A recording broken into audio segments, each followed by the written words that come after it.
Hey everybody, Valence here. So many of you guys have actually been saying, on my Ghost Recon videos, why aren't you talking about weapon builds? Where are your weapon build videos? Because some of my weapon build videos in the beta were extremely popular. So today I'm doing the first of those, and one of you guys asked on one of my Let's Play episodes, Evie, what about the Mk14? How do you feel about that? What build do you do with that? And personally, I'd like to say I love the Mk14. This gun is amazing. It's the pre-order bonus for ordering it at GameStop, and you get it in the multiplayer for the Rifleman class. It's one of the key assault rifles. Now, it's built to be single fire with a 20-round clip. However, you can also make it automatic. I do recommend against that, however.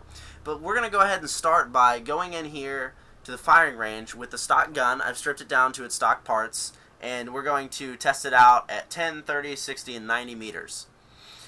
So you can see it's got some decent kick. As long as you don't try to walk the trigger, you aren't going to start missing. I recommend 2 or 3 seconds between bursts, and you see it's pretty accurate over the shoulder. It's even more accurate when you crouch down.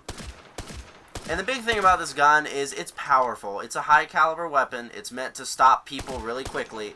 So 1 to 2 rounds is going to stop an enemy opponent no problem. You just have to be really quick on the trigger. Now, I like the Mk14. I really do. It's one of my favorite guns in real life. The Mk14 is derived off of the M14 because these guns have been in service pretty much since the end of World War II. Obviously, they've been customized upon. Most people nowadays know it as the Mk14 EBR, which is a sniper rifle. And what you're seeing right here is the Mk14 assault rifle. And it's actually built to be a infantry support weapon. It's really useful in certain combat situations because it has some extreme range and some really good stopping power. And many people in the United States Marine Corps and the United States Army still prefer the Mk14 as their primary weapon. They really do love it, and that's why it stayed so popular. It's been a very popular rifle that's been in service since the end of World War II, and people love it. So you can see it's a pretty reliable rifle right off the bat. It's when you start walking that trigger, trying to get those faster shots off, that it starts to become a problem, because the accuracy severely dilutes. Now, what we're going to try to do with my build is perfect that, because I do like to pull that trigger as fast as possible. So, without further ado, let's go ahead and get into the weapon editor. Now, if you guys haven't seen Gunsmith yet, it is quite fascinating. This basically lets you build any type of gun you want and strip it down to the basic parts. So you can see here, there's all the bolts, nuts, everything here, and I get to change tons of things with this system. Now, first of all, I want to go, not with the paint, because the paint doesn't really matter, right? No, of course the paint matters. We'll go ahead and start with the trigger here. Now, the trigger, I have a semi-auto because I haven't been using the Mk14 as much as my ACR. However, I would recommend you do a mock trigger. Why the mock trigger? Well, if you put it in here and go into the firing range, you'll notice that those faster follow-up shots will be much easier to take. It just bumps up the rate of fire just because the mock trigger has increased sensitivity and faster follow-up shots. Now, it also increases the accuracy a little bit. Nothing really noticeable, but a lot easier to do. So learn to walk the trigger with this one. If you put the full auto trigger in, you can just hold it down. However, the accuracy flies out of the roof, and it just kind of ruins it in my opinion. So I would stick to the semi-automatic trigger because that bounce up is just terrible, even with the attachments we're going to discuss. So while I don't have the credit to buy the mock trigger, that's what I would put in the gun. I recommend you do the same. The magazine's pretty self-explanatory. You have the standard mag, the dual mags, the extended magazine, and then the armor-piercing ammo. Now, I just have the standard mag, again, because of credits, but I would start out with the extended magazine, which bumps up to 30 rounds a clip. It's a lot easier to have that, and since 1 to 2 bullets is going to be stopping people, you're really never going to have to quick reload. You might as well just take the 10 bullets over that. So I would definitely recommend the extended magazine, and then upgrade eventually to the armor-piercing ammo for the extra damage. Now to the parts, I really know what I'm talking about here. The rail cover. You can put an underbarrel gun on it to be straight up. I mean, it's not going to hurt it. However, I recommend the angled foregrip. This reduces recoil and increases control. Now, with the angled foregrip, if we go straight into the firing range, you'll notice that the recoil is a lot more reduced. The recoil is a lot more reduced, and you're able to walk it a lot easier. So the the angled foregrip is definitely a must on this gun. Now the gas system. Since this isn't an automatic weapon, I really don't recommend using an overgas system. Undergas bumps up that control by another about 10%, so I would throw an undergas in there.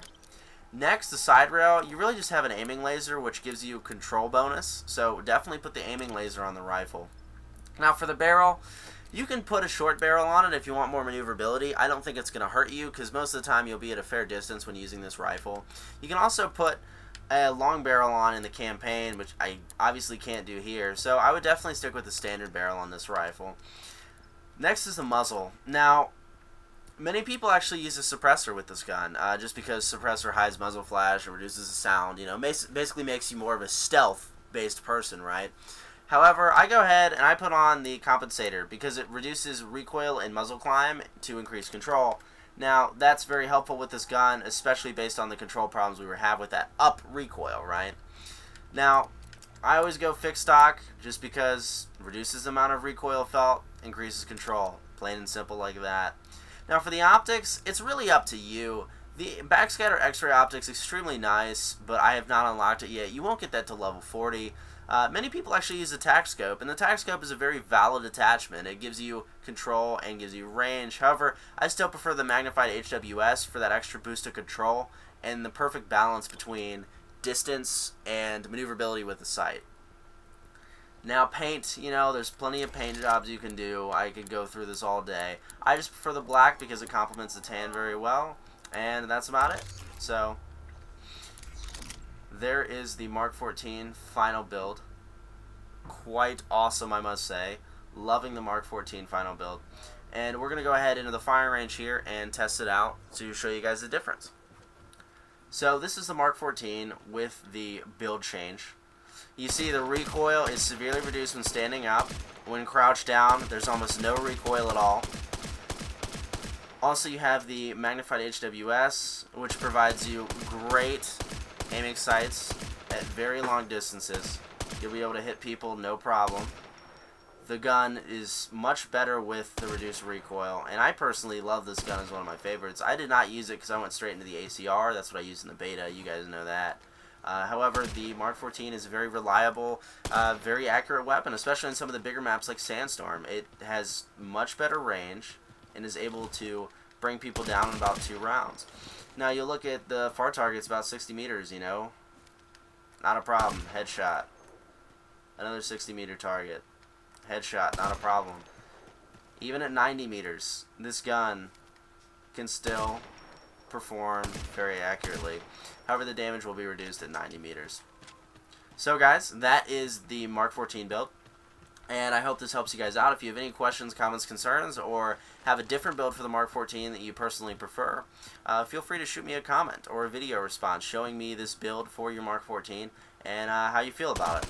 So thank you guys for watching on my Ghost Recon Future Soldier videos. And if you're interested in any personal weapons of choice, whether they be the 5.7 pistol that I'm shooting right now, or the AK-47 or the ACR, I'm working on perfecting builds for all of these weapons.